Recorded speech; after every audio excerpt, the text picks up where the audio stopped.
Beautiful. Thank you. So I just welcome you all to our fourth power, which is I love this one. It's really uh, it's so profound. The craving for death or the craving for oblivion, um, and it's the fourth power. And before we begin, I think I'd just like to read what it says in Mary Magdalene's Gospel to you, just to get that context of what is actually coming from the Gospel about the powers. And so it's on page 16. Liberated from the realm of the third authority. Hold on, I just want to record too. Sorry. I'll go back to that.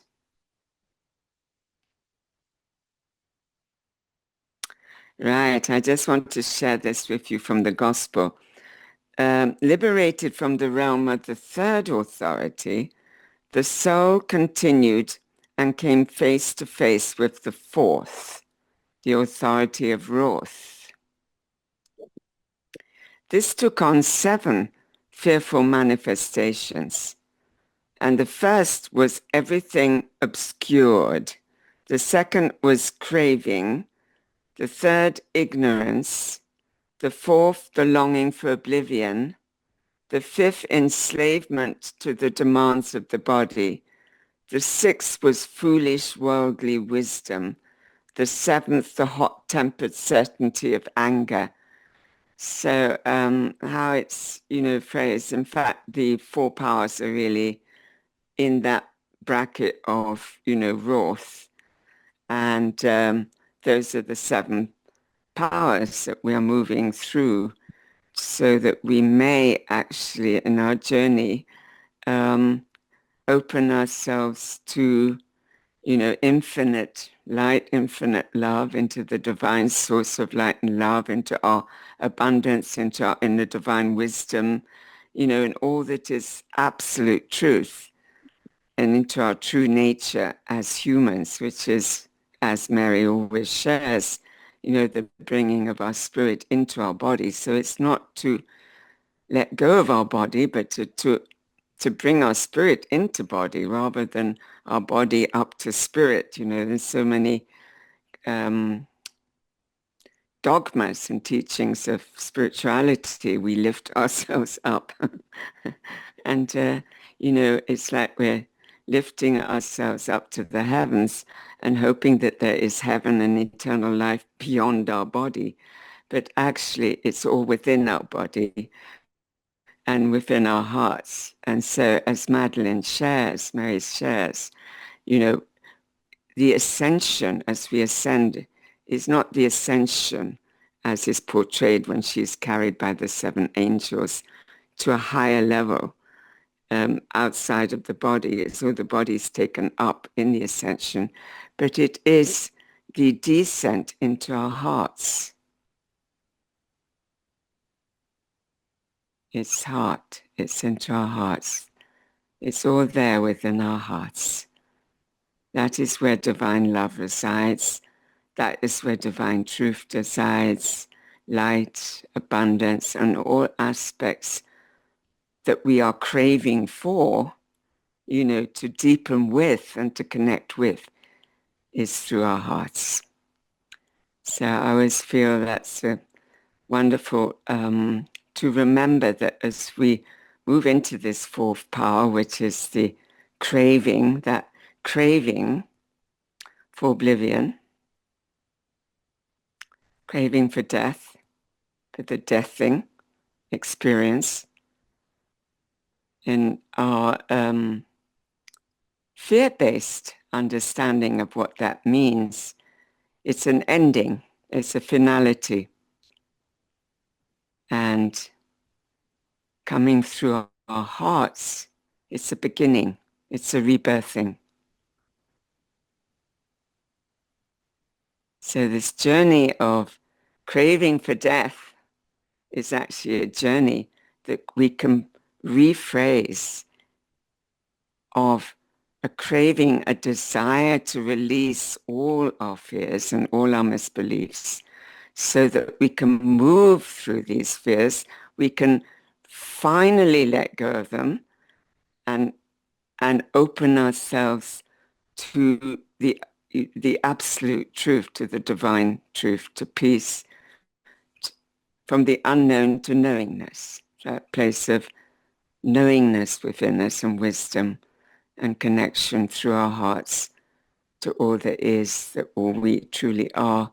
So it's another way of seeing deathing, is to see it as rebirthing. And for me, with Love's Breath, it always has been that journey of, allowing ourselves to really move into our bodies with the breath, to feel that conscious connection with our bodies and the energies and frequencies within our bodies as we move through, into our emotions and feelings, as we bring our intentions or our fears into this journey so that we may feel them and move through them and bring them to our hearts to release, transmute, to bring the fear to love, to come back into our truth, to come back into our wholeness, to come back into our power, our wisdom, our knowingness, our light. And all of us, I believe, are craving for that.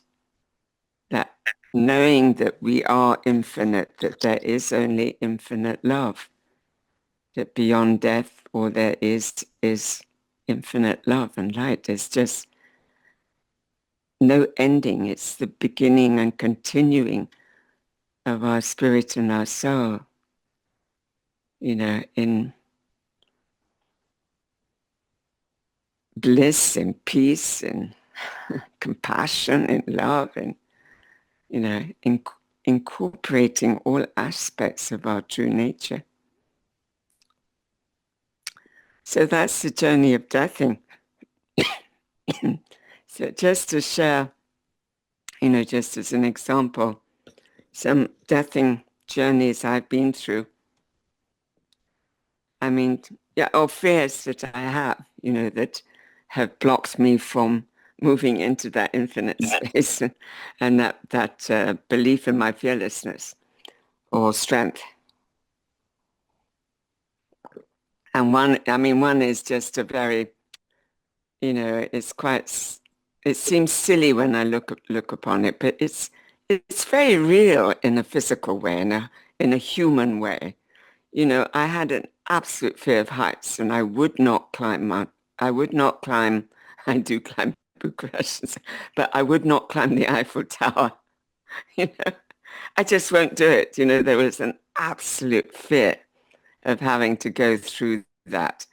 And it's a bit like the story in the Mary Magdalene Relief, her absolute fear of going on a cruise from New York to Southampton on a cruise boat over the Titanic grave. But that fear, of just, I just didn't feel safe. I didn't feel secure myself. I didn't feel, but what that fear brought up for me is, it brought up that the feelings and fears that of my own insecurities, obviously, that, if I climb, I get dizzy, I get vertigo, I could fall off, I could definitely die there, and am I going to go up and face this fear? Am I going to climb the mountain? Am I going to go up the Eiffel Tower and face this fear or not? And gosh, of course, in facing our fears and climbing, I mean, there's such a wonderful connection then with feeling so grounded and embodied in my safety and so secure within me, and then having to know that I am, and to know that I'm fearless and that I have the courage to do this. That's a very physical one, but on a deeper level, my fear, the big fears which I have have shared with you is, when moving through, the feelings that arise as we face death or facing the deathing journey, and the feelings that may arise of not being fully ready, not being complete, not having done everything I'm meant to have done. Have I really completed everything that I came to do? That's a big question mark, isn't it? I mean, it's like, am I complete? And then when I move through that and make this journey of deep inquiry, which I have been kind of gently leading you through, I mean, at a very deep place within me, I came to that realization that where that feeling of not being complete came from is much deeper and goes back to some very early childhood memories, you know, not feeling, being able to finish things, not being able to complete things that I've started, and many ways in which it started to show up in my life. And then in facing all of that, I totally connected with that as a misbeliefs of myself that I was not whole, that I was not complete as I am, that I was not worthy enough, you know, to move into a higher states of consciousness of deathing. That fear was still there, that I still had things to do. So I moved through that journey and asked myself deeply, how that felt and how it made me feel and what it brought up for me, and brought my awareness to all of that. And then, through that, it brought me to the absolute opposite, where I am so connected and aware consciously with knowing that I am whole as I am, that I am complete, that there's nothing to do. There never is. There's only the being who I am. There's nothing more to be done. It's not about the doing to complete, but the being in presence and in the presence of love. So that's, you see, there are many misguided beliefs do arise through this journey. So as today is our journey of our fear or craving for death, um,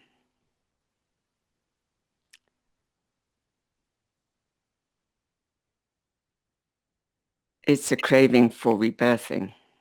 Yeah. But it's through making that we open ourselves to what it is we're calling in to be rebirthed, to be born again within us, that we may have forgotten or through our misbeliefs that, you know, we'd actually, yeah, so it's a remembrance again, through that journey. So it's a beautiful journey, the journey of deathing. And as Hannah knows, she does this with the oils. And it's a very powerful journey as we move through death and move into rebirthing. So the invitation here is for you to really look at what it is, the fears that come up, with death, with deathing, with oblivion. Because in those fears is the sign, there is the message. Because when we know what our fears are, we know what we're actually calling in to be rebirthed.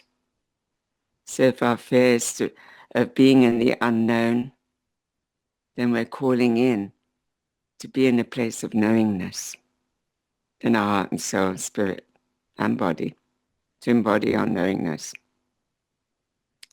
So if fear is, the whatever fear, the unknown of being alone, of making this journey alone, of being alone, and what that might mean to be alone in your deathing, then you're calling in your highest conscious truth, which is I'm not alone. We cannot be, we're not alone. We're always in that divine presence of love.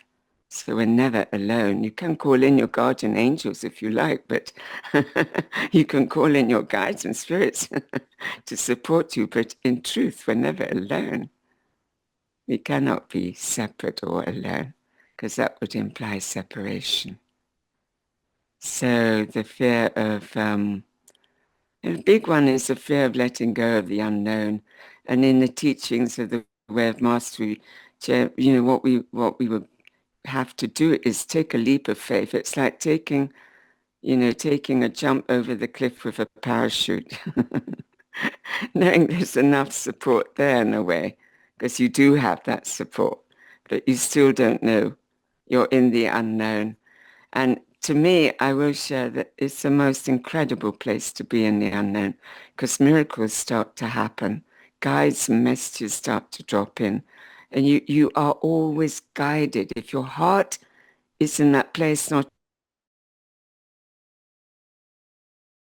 the desire is to be in a place of knowingness, or the desire is to, share this place and this, the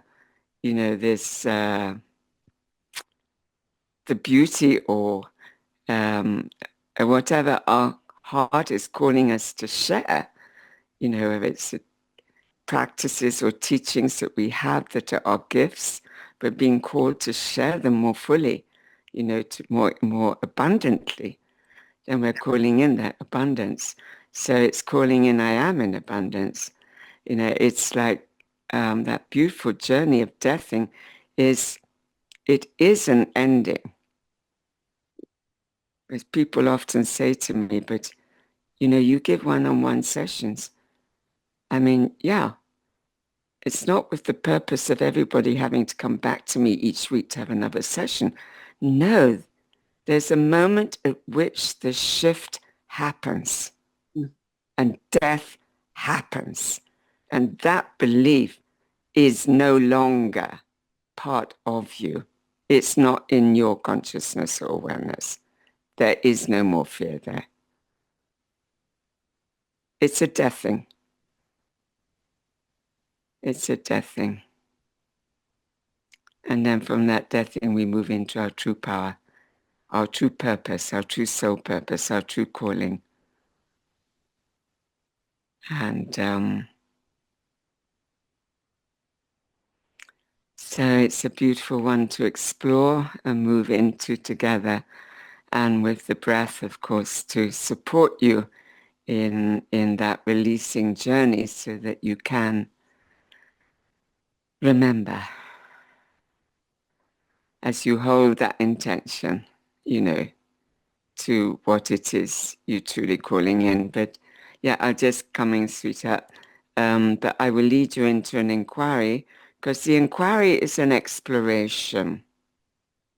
Of course, it's part of the workshop here, so it's not as long as an inquiry. Normally go on for an hour, but it's an exploration into being more aware of the fear and the misguided thought of yourself, misbelief of myself that's keeping me in this fear, keeping me small, keeping me disempowered, keeping me in victimhood, keeping me in, whatever misbelief I have of myself.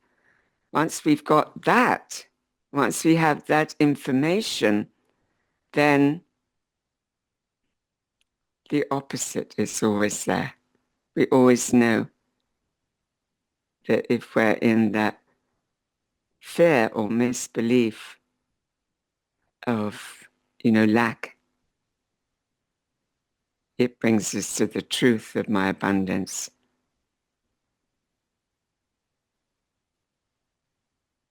Then I know to call in abundance into my journey, for example.